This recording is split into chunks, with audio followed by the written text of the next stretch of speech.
Sesaat lagi kita akan menyimak materi pembelajaran pendidikan agama Islam.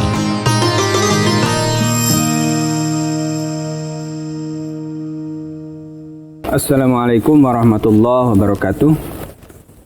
Alhamdulillahirabbil alamin. Baiklah anak-anakku sekalian,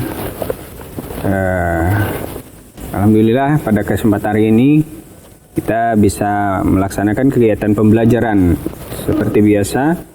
Tentunya masih dalam situasi dan kondisi pembelajaran online, ya, belum tatap muka. Adapun pokok bahasan hari ini yaitu iman kepada hari akhir atau beriman kepada hari kiamat. Sebagaimana kita ketahui bersama bahwa pembahasan PAI di SMA ini terdiri dari pembelajaran Al-Quran, kemudian pembelajaran fikih, pembelajaran akidah, akhlak, ya. Dan untuk hari ini kita akan membahas, mengkaji materi tentang akidah. Berbicara akidah, maka kita berbicara tentang keyakinan. Berbicara keyakinan berarti kita berbicara hati kita, ya. Maka yang harus kita luruskan adalah keyakinan kita kepada hari akhir, ya, yaitu rukun iman nomor kelima, iman kepada hari akhir. Anak-anakku sekalian, sebelum kita melaksanakan kegiatan pembelajaran, mari kita bersama-sama buka kegiatan pembelajaran ini dengan membaca basmalah bersama-sama. Bismillahirrahmanirrahim. Anak-anakku sekalian, dalam materi iman kepada hari kiamat ini ada beberapa hal yang akan kita kaji. Tentunya kalian nanti mengkajinya. Yang pertama, kalian nanti menganalisis makna atau pengertian iman kepada hari akhir. Kemudian kalian juga mengkaji Al-Quran yang menjadi dalil iman kepada hari akhir. Kemudian pembagian hari kiamat, ya. Karena kiamat itu kan terbagi menjadi beberapa bagian. Kemudian ada rangkaian hari kiamat, ya, atau periodisasi di hari kiamat. Baik anak-anak sekalian, yang pertama, ya, sebelum kalian nanti mengkaji lebih detail, terlebih dahulu saya akan menyampaikan sepintas, ya, anggap saja ini mukadimah, materi yang berkaitan dengan iman kepada hari akhir, ya. Kalian simak dan nanti kewajibannya kalian mengkaji lebih dalam dari sumber-sumber yang kalian miliki. Yang pertama berkaitan dengan makna atau pengertian, ya. Pengertian hari kiamat, ya, hari kiamat itu disebut juga sebagai hari pembalasan, ya.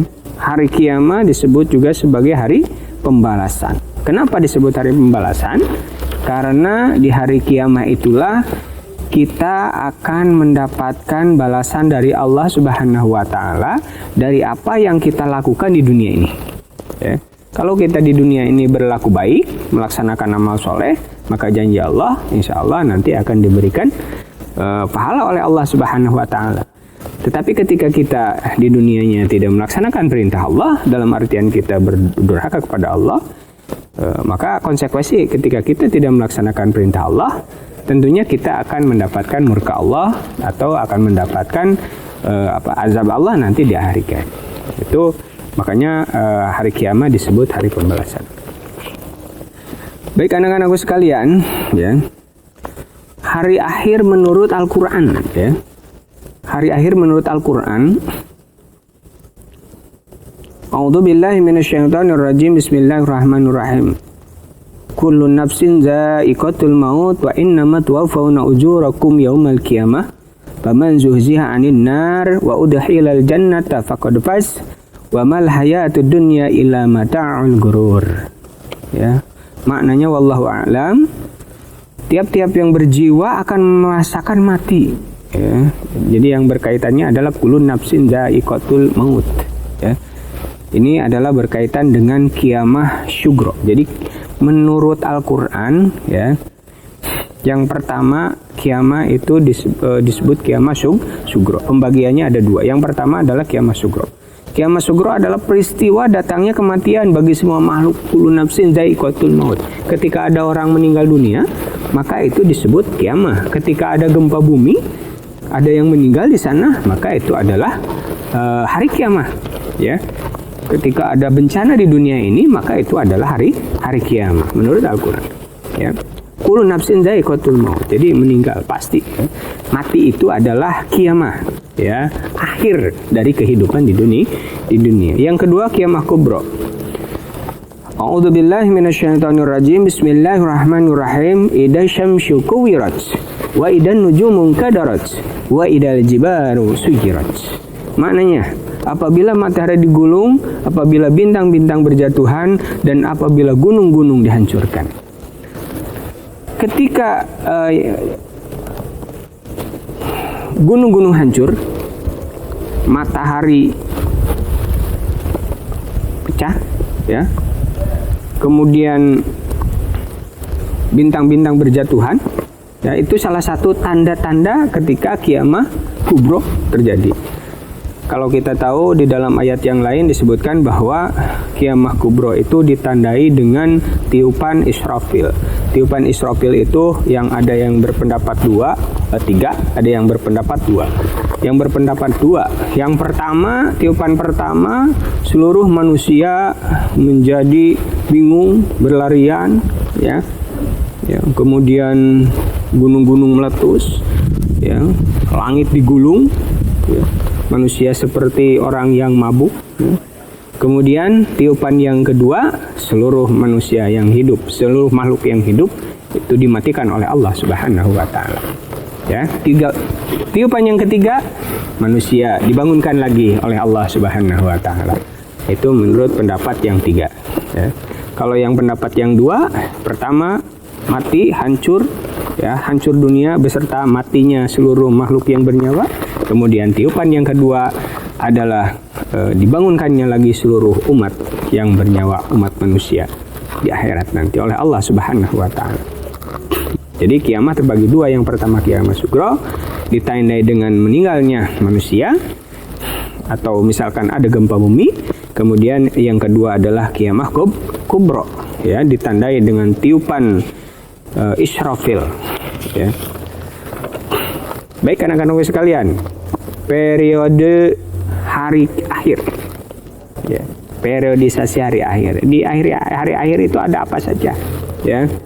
Kita mungkin sudah tahu gerbangnya, ya, gerbangnya hari akhir itu, hari kiamat itu gerbangnya adalah mati, ya. Maka ketika manusia mati, manusia meninggal dunia, maka dia akan masuk ke alam barzah atau alam kubur, ya. Alam kubur, ya. Kemudian dari alam kubur nanti akan melewati lagi mahsyar, ya, di mana manusia dikumpulkan di sana, ya, menunggu pengadilan Allah Subhanahu wa taala, ya. Dari alam mahsyar itu nanti ada hisab, ya. Kemudian ada mizan, ya, hisab itu dihisab perhitungan amal, ya, amal yang kita lakukan di dunia ini nanti diperhitungkan banyak baiknya apa banyak buruknya, ya. Kalau banyak baiknya, amin, mudah-mudahan nanti insya Allah kita ada harapan untuk selamat, untuk masuk surga Allah. Tetapi kalau misalkan banyak keburukannya, wallahu a'lam, hanya Allah yang punya rahasia, ya, kita akan selamat atau tidak, ya. Setelah dari hisab, kemudian nanti mizan, timbangan, setelah dihitung, ditimbang, ya. Kemudian setelah itu barulah nanti oleh Allah diarahkan, ya, orang yang selamat maka dibalas oleh Allah dengan surga Allah. Orang yang celaka maka dibalas oleh Allah dengan neraka Allah. Bagaimana orang Islam, orang Muslim yang orang yang Islam tetapi dia berdosa, apakah dia ada harapan untuk masuk surga? Insya Allah, ya. Hanya satu dosa yang tidak akan Allah ampuni, yaitu dosa menyekutukan Allah, ya. A'udzubillahi minasyaitonirrajim. Bismillahirrahmanirrahim. Innallaha la yaghfiru ayyushraka bih wa yaghfiru ma duna dzalik liman yasha. Ya. Allah tidak akan mengampuni dosa syirik, ya, tetapi Allah akan mengampuni dosa selain syirik. Itulah hal-hal yang berkaitan dengan hari kiamat, ya. Baik, untuk yang lebih lengkapnya lagi silahkan kalian pelajari dan kalian kaji yang berkaitan dengan hari kiamat ini. Sebagai prolog pembuka dari saya, rupanya dicukupkan sekian untuk materi ini. Sekali lagi mudah-mudahan kita diberikan kesehatan oleh Allah Subhanahu wa taala dan kita akan segera normal seperti biasa, bisa bertatap muka di kelas. Terima kasih. Wallahu muwaffiq ila aqwamit thoriq. Assalamualaikum warahmatullahi wabarakatuh. Terima kasih telah mengikuti pembelajaran hari ini. Semoga menjadi inspirasi untuk kehidupan kita.